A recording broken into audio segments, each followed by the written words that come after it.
A heartbreaking tragedy has shaken the Dayton, Ohio community. Elijah Berman, a rising football star and standout defensive lineman for Chaminade Julian High School, has tragically passed away at just 17 years old. Towering at 6 feet 3 inches and weighing 300 pounds, Elijah was a formidable presence on the field, but he was so much more than that. He was a mentor, a leader, and a deeply loved son, brother, and friend.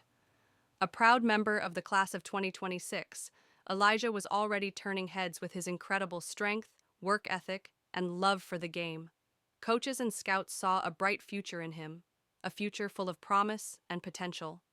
Whether it was in the locker room, on the sidelines, or during intense game moments, Elijah inspired those around him with his quiet confidence and unshakable determination. But on the evening of Tuesday, June 18th, everything changed. Around 5:12 p.m., tragedy struck at the intersection of State Route 123 and the I-75 exit ramp in Franklin, Warren County.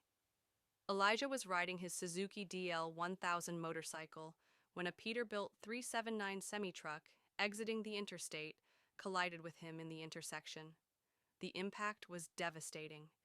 Both the truck and the motorcycle overturned, and Elijah was rushed to Atrium Medical Center with critical injuries. Despite the efforts of first responders and medical staff, Elijah sadly did not survive. His passing was later confirmed in the most heartbreaking way, by a message posted by his own mother on his social media account. Her words were raw and powerful. "This is Elijah's mom. Please pray for us and hold your family close. I'm in complete shock." Her grief rippled through the entire community, leaving friends, classmates, coaches, and even strangers heartbroken and stunned.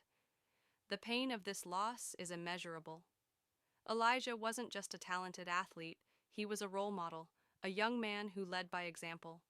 His teammates remember him as someone who always had their back, someone who played with heart and lived with purpose. His coaches speak of a young man who showed up early, stayed late, and gave 100%, not just to football, but to life. His sudden and tragic death has left an enormous void in the heart of Dayton. The halls of Chaminade Julienne will never feel quite the same without his presence, his laughter, his spirit, his drive. The Ohio State Highway Patrol is still investigating the accident. The driver of the semi-truck, a 41-year-old man from Michigan, was also hospitalized but is expected to recover. As more details emerge, Elijah's loved ones, schoolmates, and the entire Dayton community are holding tightly to the memories he left behind. They remember his smile, his strength, his kindness. Elijah Berman had a light about him, one that shined both on and off the field. It's a light that can never truly be extinguished. In every game played, every story told, and every heart he touched, his legacy will live on. Rest in peace, Elijah. Your strength, both physical and personal, inspired so many. You were taken far too soon, but you will never ever be forgotten.